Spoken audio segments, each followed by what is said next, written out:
Je m'appelle Solène Loiseau et je suis la correspondante handicap des personnels à l'Université de Tours. Le métier de correspondante handicap a de nombreux volets. Parmi eux, j'ai pour mission d'encourager et d'accompagner le recrutement de personnes en situation de handicap, d'informer les collègues et les accompagner dans leur démarche pour être reconnus en qualité de travailleurs handicapés et ainsi faciliter leur maintien dans l'emploi. Il s'agit aussi de former et sensibiliser les personnels et les managers au handicap et ainsi de faire évoluer collectivement nos représentations et nos connaissances en la matière. Je travaille en collaboration avec les personnels, les managers, la vice-présidente en charge du handicap et une équipe pluridisciplinaire qui est composée du médecin de prévention, de la psychologue au travail, de l'assistante sociale et de la DRH. Ma mission repose également sur un réseau d'experts externes qui interviennent pour la mise en œuvre de ces missions. J'ai travaillé précédemment au sein de la direction des relations internationales de l'Université de Tours comme gestionnaire Erasmus. L'université a décidé de développer le poste de correspondant handicap en le dotant d'un temps plein en octobre 2019. Enthousiasmée par les missions, j'ai postulé et pris mes fonctions en février 2020. Il faut bien sûr aimer la relation aux autres et être à l'écoute en toute discrétion. Je pense qu'il est important d'être curieux, car on doit très souvent chercher des informations, des solutions spécifiques, des personnes ressources dans un domaine particulier.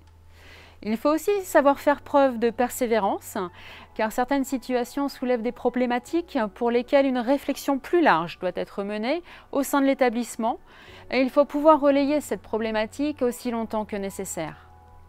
Enfin, il faut faire preuve de patience.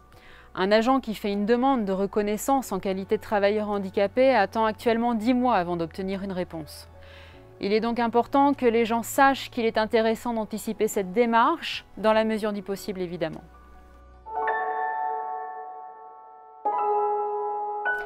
Chaque accompagnement de personnel réussi est en soi une satisfaction et une action concrète qui mérite d'être partagée. Mais mon accompagnement est confidentiel et ne peut pas être partagé sans le consentement de la personne concernée. Je risque de vous surprendre en vous disant que j'ai très souvent l'impression de travailler dans le domaine de la haute couture et ce n'est probablement pas le terme que vous associerez naturellement avec le mot handicap. En fait, le parcours des personnes que j'accompagne se poursuit sur plusieurs mois, voire plusieurs années. Chaque accompagnement est individualisé et les experts sollicités et les aménagements proposés sont très différents selon la personne, le poste qu'elle occupe et ses besoins. Chaque solution apportée est sur mesure. Elle tiendra également compte de la personne et de son ressenti vis-à-vis des solutions proposées.